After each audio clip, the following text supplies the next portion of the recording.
হে everyone, আসসালামু আলাইকুম। আমি সুমাইয়াস কিচেন থেকে সুমাইয়া বলছি।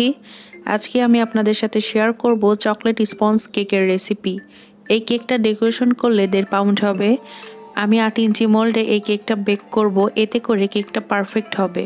খুবই স্পঞ্জ হবে কেকটি। চাইলে আপনারা খুব সহজেই যে কেউ বানিয়ে নিতে পারবেন।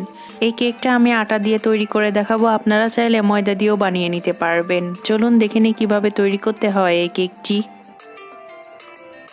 এখানে আমি 8 ইঞ্চি মোল্ড নিয়েছি। এখন মোল্ডের উপরে একটা পেপার দিয়ে দিচ্ছি। এখন চারপাশে অয়েল ব্রাশ করে নিচ্ছি। অয়েল ব্রাশ করে নিয়েছি, এক সাইডে সরিয়ে রাখছি। এখন আমি শুকনো উপকরণগুলো চেলে নিব। প্রথমে 1 কাপ আটা দিয়ে দিচ্ছি, আপনারা চাইলে আটার পরিবর্তে ময়দাও দিতে পারেন।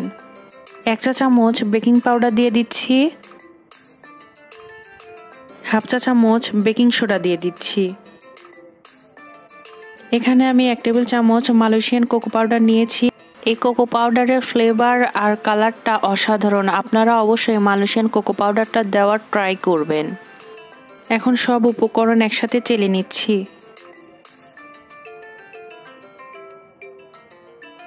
সব আমি চেলে নিয়েছি। এখন একটা স্প্যাচুলা দিয়ে সব উপকরণ একসাথে মিশিয়ে নিচ্ছি। মিশিয়ে নিয়েছি, এখন এক সাইডে সরিয়ে রাখছি।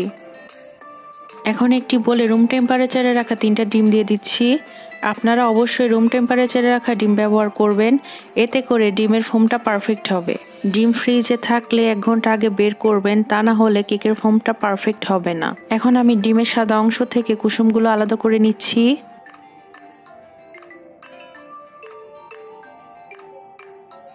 এখন ডিমের সাদা অংশ ইলেকট্রিক বিটার দিয়ে লো স্পিডে 2 মিনিট বিট করে নিব।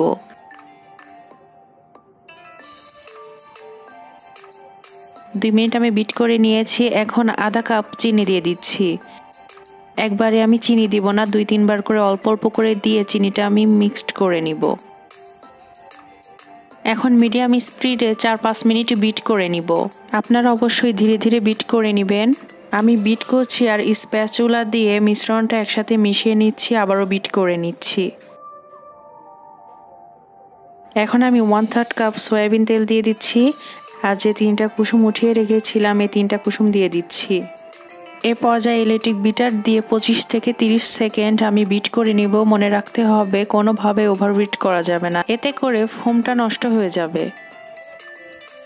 এখন 1/2 চা চামচ চকলেট ইমালশন বা চকলেট পেস্ট দিয়ে দিচ্ছি। এখন আমি মিশ্রণটা 3 সেকেন্ডের মতো মিশিয়ে নিচ্ছি। ভালোভাবে আমি মিশিয়ে নিয়েছি। এখন আমি শুকনো উপকরণগুলো আরও একবার চেলে দিয়ে দিচ্ছি, এতে করে কেকটা অনেক সফট হবে। এখন আমি স্প্যাচুলা দিয়ে মিশ্রণটা আলতোভাবে মিশিয়ে নিচ্ছি। এখন 1/2 টেবিল চামচ হোয়াইট ভিনেগার দিয়ে দিচ্ছি। হোয়াইট ভিনেগার দেওয়ার কারণে বেকিং সোডাটা অ্যাক্টিভ হয়ে যাবে, আর কেকটা বানানোর পরে চুপসে যাবে না। ভিনেগারটা আমি মিশ্রণের সাথে খুব ভালোভাবে মিশিয়ে নিচ্ছি। মিশ্রণটা মিশিয়ে নেওয়া হয়ে গিয়েছে। এখন আমি মোল্ডের মধ্যে মিশ্রণটা দিয়ে দিচ্ছি। এখন টুথপিক দিয়ে মিশ্রণটা চারদিকে সমানভাবে ছড়িয়ে দিচ্ছি, এতে করে কেকটা চারদিকে সমান থাকবে।